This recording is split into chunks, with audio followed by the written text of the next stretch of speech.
खबर आई है वो खबर सेक्स रैकेट से जुड़ी। प्रभात लॉज है, वहाँ पर शिकायत मिली थी कि इसमें जिस्म फरोशी का धंधा किया जा रहा है।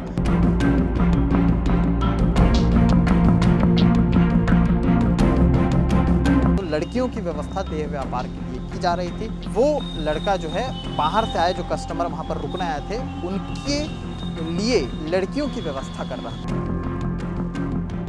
दुर्ग भिलाई में लगातार दुर्घटना ऐसी तमाम खबरें आप सुनते होंगे, लेकिन आज एक खबर आई है वो खबर सेक्स रैकेट से जुड़ी हुई। ये खबर देह व्यापार से जुड़ी हुई है। ये खबर एक ऐसे जखीरे से जुड़ी हुई है जिसकी जड़ें बहुत जगह होंगी, लेकिन जिस जगह से ये पकड़ाया है ये आबादी भरा क्षेत्र है। पावर हाउस छावनी के थाना क्षेत्र के अंतर्गत ये आता है। प्रभात लॉज आप कुछ लोग जानते भी होंगे।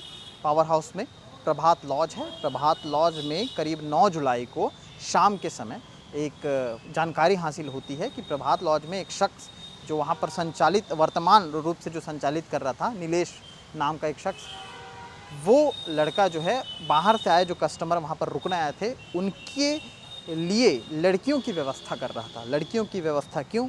जाहिर सी बात है, आप समझ गए होंगे। तो लड़कियों की व्यवस्था देह व्यापार के लिए की जा रही थी। इन व्यवस्था के दौरान ये पूरी जानकारी जो है पुलिस को लगती है। पुलिस वहाँ मौके पर पहुँचती है और उसके बाद जब अंदर जाकर के जांच पड़ताल होता है तो वहाँ से 3 लड़कियों को हिरासत में लिया जाता है। उसी के साथ साथ 3 और शख्स, जिसमें एक तो वर्तमान संचालक, दूसरा जो ऑलरेडी उस होटल का संचालक है जिसने दूसरे संचालक को दे के रखा किराए पे, तीसरा जो था राजेंद्र यादव जैसा नाम है, वो शख्स है कस्टमर था जिसके लिए व्यवस्था की जा रही थी। कि इसी के साथ साथ जो प्रभातशील नाम बताया जा रहा है, सुप्रभातशील, जिसका प्रभात लॉज है, वो खुद एज अ कस्टमर वहाँ पर पहुँचा था।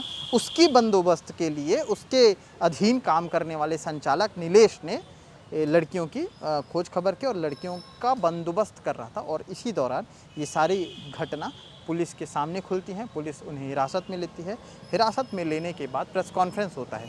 प्रेस कॉन्फ्रेंस के बाद उन्हें कैमरे के सामने लाया गया। लड़कियों का हालांकि मुंह ढक दिया गया है, लेकिन जो तीनों लड़के, जो तीनों पुरुष हैं, उनको आप बखूबी कैमरे में देख सकते हैं कि किस तरह से, जिसमें से सबसे छोटा जो युवक नज़र आ रहा है नीलेश नाम है, और जो वर्तमान संचालक था उसके बाद जो एक शख्स है सुप्रभातशील, जो प्रभात लॉज का ही मालिक है, जिसने किराए पे नीलेश को दे रखा था, और राजेंद्र यादव जो कस्टमर है। तो ये सारी तस्वीरें दुर्ग भिलाई और भिलाई के खासकर उस क्षेत्र से, घनी आबादी वाले क्षेत्र जहाँ पर अमूमन ट्रेन रुकती है तो वहाँ से उतरने वाले लोगों का आना जाना जमावड़ा लगे रहता है। लॉज और होटलों की ज़रूरत सबको होती है रुकने के लिए, लेकिन ऐसे जो केसेस हैं ये भिलाई शहर में काफ़ी कम आते हैं और काफ़ी कम आते रहे हैं।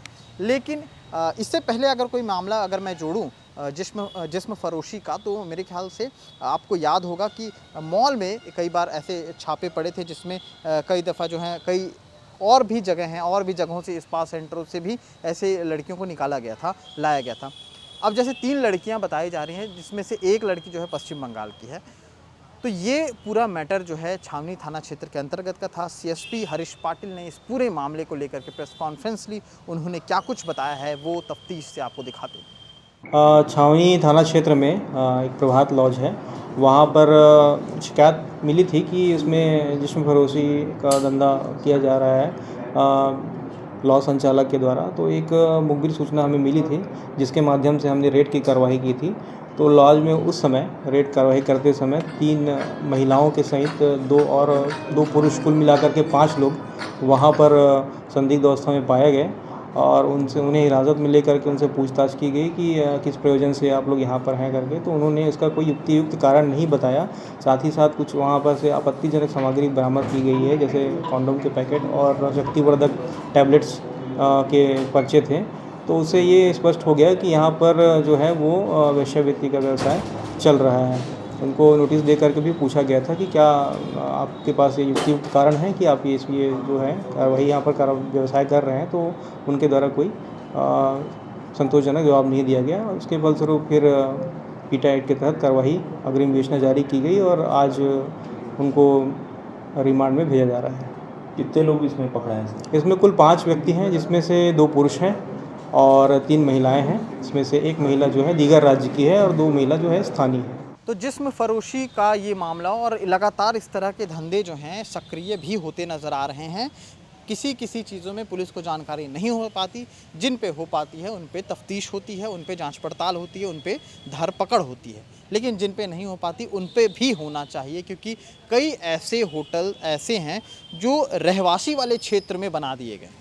उसे टैग दे दिया गया है किसी बड़े होटल के नाम का, और उसके बाद वहाँ पर जिस तरह से जिस्म फरोशी का ये धंधा चल रहा है, वहाँ पर जा कर के जो है जांच पड़ताल होनी चाहिए। अगर वहाँ पर इस तरह की जांच पड़ताल होगी तो काफ़ी सारी चीज़ें जो हैं सामने आ सकती हैं। फिलहाल जो खबरें थी वो हमने आपको स्क्रीन पर दिखाई। आगे क्या कुछ अपडेट रहेगा वो भी हम आपको दिखाते रहेंगे। कैमरे के पीछे सचिन भाव थे, मैं सीमांत, शुक्रिया।